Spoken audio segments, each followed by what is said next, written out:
So, we are on the air. This is the Praying Mantis, Tales from Another World. We have Russ Letica, the one and only, on the phone. Russ, how are you? I'm doing great. How are you, Ashton? I'm good. So, tell me a little bit about what you do with the Madawaska Maliseet First Nation. You said your show is called, what's it called, Hidden from History? I co-host a radio show on the internet on Blog Talk Radio called Hidden from History, where we talk about the genocide of the native nations across Turtle Island. Okay. I also co-host a radio show which deals with a large range of issues on Fire Talk. Okay. Fire Talk, it's a projection show on Blog Talk also. And what can you tell me about Native Americans in your area in Canada? You're from Quebec, right? I'm actually from New Brunswick, in Canada, correct. I am a tribal member to the Madawaska Maliseet First Nation. Mm-hmm. I live in Las Vegas. I've been here 24 years. Oh, okay. In spring of 2013, I am heading back to my community. We have successfully opened up our economic development plan with 23 businesses, and I'm being called home to work for my people. Right. I'll be returning back to Canada in May of 2013. So this is obviously really a very deep subject for you. Why did you leave your community in the first place? I wasn't raised in my community. My mother left the community with her family when she was very young, 13 years old. Mm. We had things called Indian agents on our lands, and everything went to the Indian agent. And the Indian agent, of course, was not a native; it was a non-native. Right. So the Indian agent had taken a liking to my grandmother, and my grandfather moved his wife and the children off reserve for that reason. Okay. So at 13, my mother left her community, and by leaving her community, she lost all of her rights. It wasn't until 1985 that the Native women got their rights back. Okay. So when you left your reserve, or you got an education, yeah, you lost your rights to being a Native and to any treaty rights. So you don't get any scholarships or anything like that? Not on the U.S. side. Now, if I went back to Canada, then I would be eligible for education. But right now, we're facing massive billion-dollar cuts in the next 5 years that are not given to the nation. So we're walking into the next 5 years of a more severe and projected poverty within our nation. Can you elaborate on that? Like, I know, sure. I think the general view on their perspective from the outsiders is that most Native American reservations have like a high percentage of alcoholism and poverty. Mm-hmm. I mean, I don't know exactly what goes on. Can you tell me about living on a reservation? Correct. Yeah, well, I'm going to elaborate a little bit more on the education part of it. Okay. Across Canada, what's going on right now is called the TRC. It's the Truth and Reconciliation Commission. Uh-huh. What they've done is they were forced to apologize in 2007. They were forced to apologize? They were forced to apologize. They knew the lawsuits were coming down the pipeline. Right. So the government stood up and they apologized. Mm-hmm. It was heartfelt from a TV perspective. Right. But apologies are words that must come with actions. The actions never arise. So they were words. Since 2007, we have seen funding leave our communities more and more. Now with the it's what I call washing their hands clean of the blood. Right. What they've done was it's going to cost the taxpayers $4.6 billion when it's all said and done. Wow. Well, ironically, $4.6 billion is being deducted from Native funding over the next 5 years. Mm-hmm. So the victim, TRC, and told their stories of the rape, of the abuse, of the medical experiments done on them in these residential schools. Right. We're given a $10,000 payment and then $5,000 for every year that they attended. So the money that's being paid out and the money that's being sucked out of the taxpayer to pay for these crimes against humanity, right, it's going to be paid back. through the Okay. money that is geared towards Native nations. Mm-hmm. So we're paying for their atrocity on our own people. Right. So that's what I mean when that funding is being taken back. We'll have a better, clearer picture of this towards the end of the year when the actual numbers fall. Mm-hmm. Right now, it's all projected. It's in the news. It's happening, but no numbers have hit paper yet. But by the end of the year, we're going to have a more clearer picture on what exactly their crimes against humanity will cost our First Nations. Okay. You know, and then on another point on that, I mentioned taxpayers' money because I really think taxpayers need to know what's going on. Definitely. It's taxpayers who are flipping a bill for crimes that their government and churches have committed. Mm-hmm. Now, back in the day when treaties were signed, Yep. there was no land. So if your government is using your tax money to fulfill an obligation of colonization, Mm-hmm. then you have a problem with your government. Absolutely. Because our treaties are to be funded by the resources of land. The land resources that have brought them to a lifestyle that they've become accustomed to. Okay. See what I mean? Yeah. Yeah. Can you tell me about? You've mentioned to me before that there have been obviously from I don't know nuns or were the schools Catholic on reservations, and you said something about a lot of molestation of children and a lot of rape, and that they killed children, and you said experimented. Yes. Okay. The residential school started back in 1894, around that time, and they lasted all the way up till 1996. So these schools were in operation in our lifetime. Right. This ain't 100 years ago. This is today, and within the last decade that they closed down. Mm-hmm. These schools were meant to assimilate the native children, to kill the Indian in the child. Right. And what they did is they would go in and they would literally take the children of entire villages. You know, I don't know how you look at that, but it's like going into your hometown, Ashton, Yeah. and seeing absolutely no children. They've all been taken. Okay. These children were taken by the Catholic, Mm-hmm. the Anglican, and the United Churches. They were empowered by the government and the RMCP to take these children and to assimilate them. Okay. Now, So- in these schools of assimilation, because they weren't schools of education, educational institutions have alumni. Right. We don't have an alumni. We have survivors. Right. By their own admission of the general surgeon in 1922, his report clearly stated they are intentionally killing these children. They would house them with infected children of tuberculosis. Wow. So non-healthy and healthy were bed together and housed together. Mm-hmm. It was intentional. These children weren't given any medication. They weren't given any relief. It was to advance medical technology. Right. There's many reports of children hearing, or after they've grown up and left these schools, knowing that German was spoken in these experiments that were being done by them. Mm-hmm. So a lot of medical experiments were being done on children. It's been documented. You can find a lot of the documentation and the research at hiddennolonger.com. Right. It's hiddennolonger.com. It's 20 years of research and evidence that back up the things that I'm saying. But as for the radio show, I'm just going to continue on. So you brought up alcoholism. Now, when they went in and stole these children, Yeah.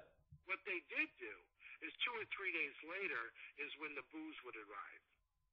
So they stole children.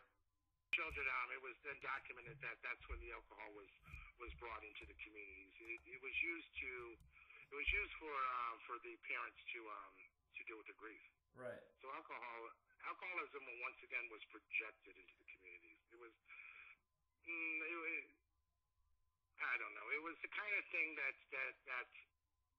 you do when you try to keep people under control. Right. You know? So It fed the addiction. I mean, kids were just getting stolen. What were people saying? Was it in the news? These these people. Well, no, it wasn't in the news per se because it was mandated. It was law. Right. It was the law of an oppressing government who came over and took control. So it wasn't something that you would report on. We weren't looked at as human beings. Right. We were looked at as subhuman. Did you go to one of these schools? They were here to save us. No, I did not. Okay. I did not go to these schools. Okay. Yeah.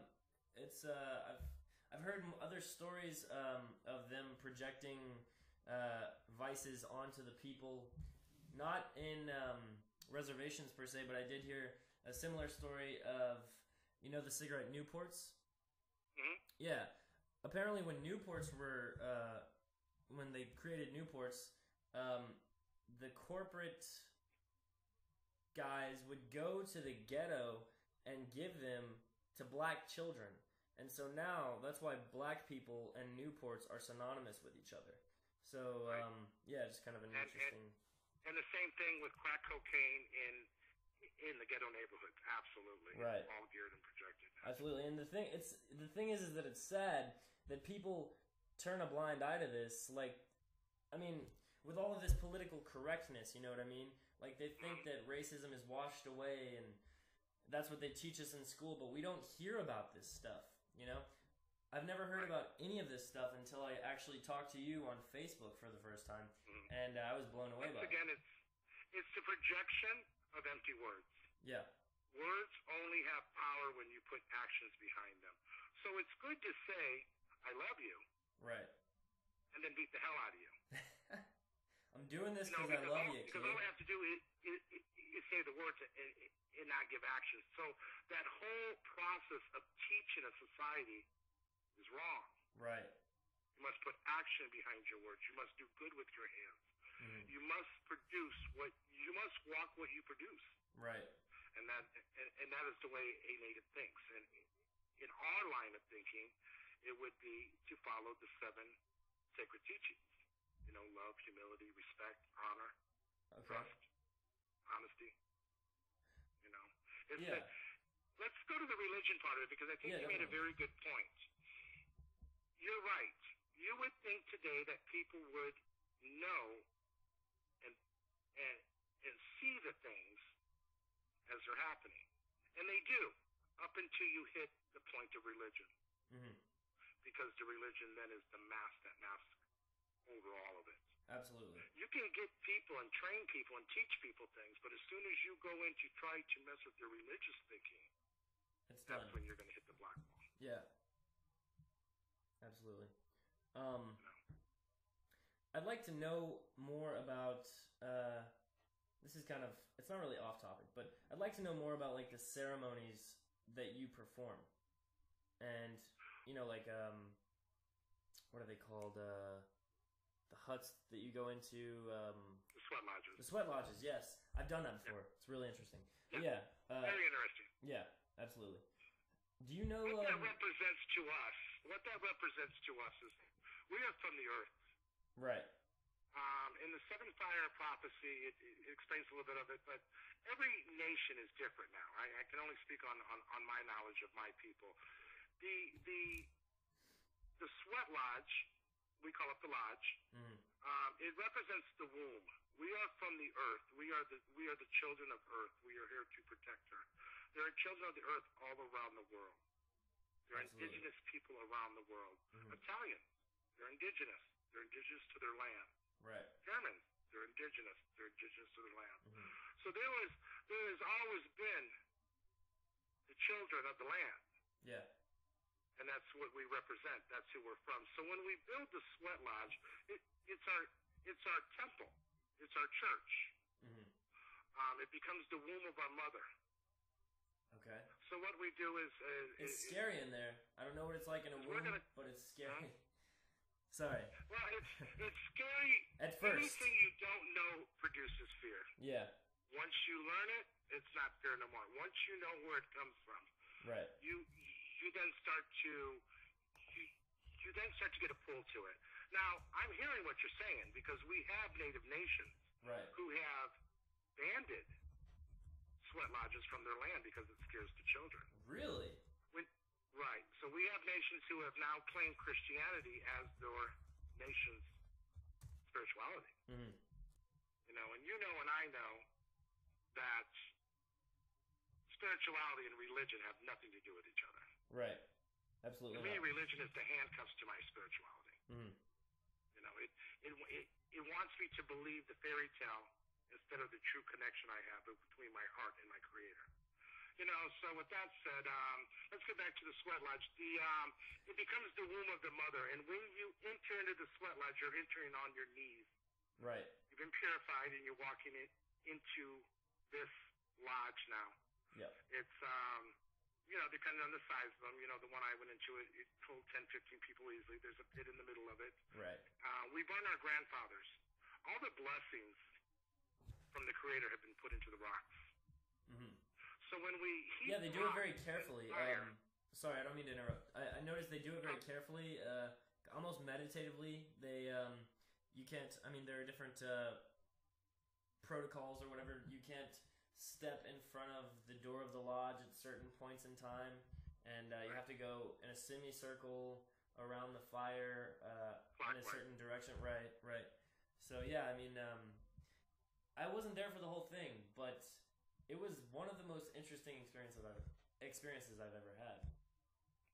They usually start into, you've got your lodge keeper, some nations call it an Iman. It must be a native that pours the water over the rocks. The water is life. Okay. When you pour life over the blessing, it creates steam. And that steam is the breath of our Creator. So when we breathe in that steam, we're breathing in the medicines. We're adding bear oils and bear root and the medicines that were given to us. So when we're in sweat, we are adding the medicines to the rocks. Right. Breathing in the steam. So we're breathing in the breath of the Creator along with His blessings. It's usually done in 4 stages. The first stage is you pray to the Creator mm-hmm. for your blessings. Right. Then your second stage would be you would pray for Mother Earth. You pray for the healing. Okay. Pray for moving forward and evolution. Your third stage would be praying for healing for humanity, yourself, a friend who's ill, your mother, your father, your brother, your child. So it's about healing. It's in the 4th phase of the sweat lodge is when you are looking for your vision quest. Okay. So the whole idea to go into sweat and to be reborn is to become new. Right. Change. I definitely felt I'm not who I was before, and I won't be who I am in the future, who I am today. Right. We are continually changing. Can you tell me about some realizations that you might have had in the sweat? I did sweat. In sweat, I just wrote an article about it. Actually, it's coming out October 1st at whisperandthunder.org. Whisper and Thunder, okay. But in the sweat, I felt hugged. I felt hands all around me the whole time I was in sweat. Hmm. You hear the voice of the lodge keeper and the Iman, but you're also drifting up. You're breathing in these medicines. They're opening you up. Right. So you're concentrating. Just like if you see a native dancing, natives dance in prayer. They're concentrating. Mm. So the sweat is the same thing. We're in there for a reason. We're in there for answers. Right. So we're concentrating on these questions, and we need our answers, and we need our direction to stay on the red road. So you begin to hear things and feel things, and not everyone hears and feels them, but you talk about them. Mm-hmm. You know, so when I was in sweat, how I got my name, because I was not named as a child, so when you're not named as a child, you are then named in sweat. Right. That's how I got my name, Rolling Thundercloud. It was in the second phase that I heard thunder above the left side of my head, and it was rolling thunder. It continually went. And then in the fourth stage in my vision, the empty is completely blocked. You don't see nothing. Yeah. You feel people around you, but you don't see nothing. Right. So when I opened my eyes for my vision quest, it was my choice to open my eyes. I wanted to see everything, even though it was pitch black. I saw a darker spot in front of me. Mm-hmm. And then as I rolled over on my back, I started seeing smaller, darker spots all around the empty. And explained this to the lodgekeeper, and that's when I was named. She said, from this day forward, you will be known to the Maliseet as Rolling Thundercloud. Wow. Now, I can split with the Paiute, and the Paiute could give me a different name. I would be known to the Paiute as this. Okay. So, but for my people, I'm known as Rolling Thundercloud. Okay. And just kind of a segue into a different topic that I'm pretty interested in. I'm not trying to claim that I'm I don't know, very deep into Native American roots or anything like that. I'm part Cherokee. I've always found it really interesting. I think it's a beautiful thing, and I'm really proud that I have that in my heritage. But I'm curious, what do you prefer? Indian, Native, Native American? I would think that Native American is kind of offensive. I don't like the word Native American. I don't like to put America in front of anything. Right. That does with natives. If it was done in a right way, yeah, like when colonization began and we invited into our lands and we prospered from there, then absolutely I would be proud to carry that name, right? Because it was what my ancestry did. But the way I look at it now is when someone asks, "Are you American or Canadian?" Because I go back and forth across the border, I just tell them I'm neither. I'm Maliseet. Very nice. I am from a nation older than both. Okay. So that's how I refer to it. Now, to answer your question, I used to use the word Indian all the time, and people, and natives alike would say that's very offensive. Okay. I said it's not offensive to me. I want to be known by every name my ancestry was called. Okay. Because I am that. Right. If they were that, so am I. I am a person who believes that we are still here because we are our own ancestry. Mm-hmm. We continue to walk and be reborn. Now, that's my belief. So when we have people who take offense to that word, and many do, trust me, they do, I kind of backed off of that now. I don't have that stance anymore because I do see how it can be offensive, and that's never how I want to be when I speak. Right. So I prefer the word native. Okay. Indigenous, it's getting a little too crazy. What else are you going to call us next, Yeah. I don't want to be politically correct. I simply just want to be who I am. I agree. And that's a native, so. Tell me about the Maliseet, and do you speak, I know that they break, like you said, they break down the children in the schools. I actually watched a documentary about that. This man was talking about when he was a boy, I forget how old he was when he went to the school, but he only spoke his native tongue. And they broke him down and took his native tongue from him and only forced him to speak English.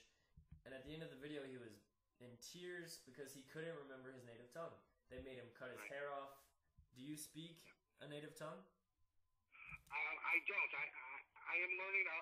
I am now learning our language. We have a complete dictionary of all of our words. Okay. So we have many teachers within our nations that are teaching the youth today. So the language is coming back, and it will be back. That's a beautiful thing. It's being taught within our communities today. The Maliseet people are in New Brunswick along the St. John River. We go along the St. John River up to the St. Lawrence River, where the whole valley. There's 6 nations on the Canadian side. Okay. And there's one in Maine. So we were the East Coast. We were the Eastern Door. We were actually. It was the Maliseet who were the first contact to the French colonization, which happened 150 years before the British colonization. So we were colonized twice. Okay. Wow. So although the French wasn't as brutal, yeah, it was fight, it was still rape, and it was still torture to our ancestry. And so the Maliseet, being first contact, we have a lot of mixed French blood throughout the Maliseet Nation, which they call those people are called a Métis. Métis. M-E-T-I-S. That's the mixture of French and Indian. Now, that is the only mixture that has a name to it. If you were Indian and Irish, you're just a half-breed. Okay. If you're French and Native, then you are a Métis. Okay. Let me think here. I had a question and I'm blanking on it. Okay, rituals. Do you have any rituals in the morning or in the night? Anything like that? You know, thanking Mother Earth and all of the seasons or many cultures do, and they do it in different ways. Like the Lakota are sun dancers. They sun dance on their plateaus. So sun dances are done early morning. Okay. As the crack of dawn comes up. And this is every day for the Lakota. Sun dance. Now in my community, we do it's a prayer service in the morning. You're to wake up. This is traditional now. There's everyone lives a different life. But in the traditional life, you wake up in the morning and you give thanks. Right. That's your prayer. Now, in the ritual of prayer, we do many things. We burn things. We have items. Like an eagle feather fan and sage. What you do is when you do these rituals, what you're doing, sweetgrass is the inviting. You invite the spirits in. So you always want to, in prayer, invite the spirits to you. Okay. You want to stay very connected to your ancestry. That is where the ancient teachings are. So we burn sweetgrass to invite our ancestry to us. Mm. We then burn sage as the offering to the prayer. Okay. So the sweetgrass brings the spirit to you. Why sweetgrass? Burning at the stage carries your prayer up on smoke to the Creator. Okay. Why sweetgrass? Why does that? Sweetgrass is just one of the sacred gifts given to us by the Creator. It was used to make roofs for houses, and it was used for shelter. It was used for weaving baskets. So anything that was given freely by the Creator is sacred. It's a gift to all children from the Creator. So we look at things like our medicines. Those were gifts. Right. Now, those medicines, we still have them in my community. We have people who take care of our medicines. But many communities who've been uprooted and moved into the desert, like in the west of the U.S., these people are no longer on traditional lands. Yes, they are on native land because it's theirs for the last couple hundred years, but this is not your traditional land. So what happened was when we see around the world today the deforestation of rainforest, right, it kills a native. Because we know that you're killing off the medicines that humanity needs to survive. We would watch the animals. If you want to know what to eat, watch the bear. The bear will show you what you can eat. Okay. If we see an abundance of one medicine being grown, it's a sign. The Creator is telling us what's coming. We need to harvest that, and we need to be ready for whatever's coming. So we watch nature. Nature tells us all we need to know. So we can tell what's coming in diseases by the medicines that grow. Well, today we can't no more because all this medicine has been gone, and it's been taken from us by the pharmaceutical companies. I mean, you can't just be giving people free medicine now, can you? There's no profit in that. Right. So the same medicines that native used are the same compounds of medicines being used in pharmaceuticals today. So the knowledge that we have that gave it freely to everybody has been stolen along with language and culture, and now it costs. It's a profit gearing corporation. Right, like anything else. Like anything else. Where do you live? Where do you live in the Las Vegas area? Do you live in a natural region? I live on the east side of the valley. I'm about 20 minutes from the Las Vegas Strip. I'm in an area called Sunrise Mountain. So I'm up about 2 miles from the base of Sunrise Mountain. Wow. Okay. Well, Russ, this has been a really great interview for me. I don't know if you feel the same way, but do I have your permission to call you back again sometime? Absolutely. Love to have you on the show. I enjoy talking with you. I enjoy teaching. Yeah. I enjoy bringing a new understanding. And when I talk, I especially on religion, because it is a very touchy. Yeah, you're a passionate guy. I never mean to offend anybody. Oh, yeah. All I can tell is my truth. Right. So I believe in talking in truth with compassion is when we begin to teach. I believe when we stop and listen to how a person feels, we can begin to understand them. Right. And in understanding is when we can unite and move forward in solidarity. As a Native, we believe in the four teachings. Those four teachings are the four races. We know it takes all four races of people to move forward. Mm-hmm. And unfortunately, we're stuck still dealing with the turmoil and the intergenerational trauma of residential schools, lack of funding. Right. It's a hard fight, but we continue to fight because we know that this is the direction that we're supposed to go. What exactly is this conference meeting you're going to later about? Yeah, I have I sit board of directors for a Native publication called Whisper and Thunder. Mm-hmm. On the other side of the magazine, so nonprofit. So with a nonprofit, we have to have a board of directors. We collect money from sponsors, supporters, and writers to our magazine, and we produce propane. We have a major problem here in the States. Now, it's in Canada too, but I'm not living there yet, and I'm not seeing it. I deal with the States. Because I help the people that need around me. Doesn't matter who you are. So what we do is we collect money for propane. The annual income on these reserves in South Dakota is about $6,800 a year. The life expectancy of men is 46 and women is 52. Wow. So and this is in the United States. Right. So it is a very dramatic place that these natives in South Dakota are living. So with that kind of money being said, there's no way for them to heat themselves. About 4 years ago when I got involved with buying propane for elders and children, 17 elders died that winter. Wow. They simply froze to death in the United States during wintertime because they had to make a choice whether they were going to eat or have heat. Mm-hmm.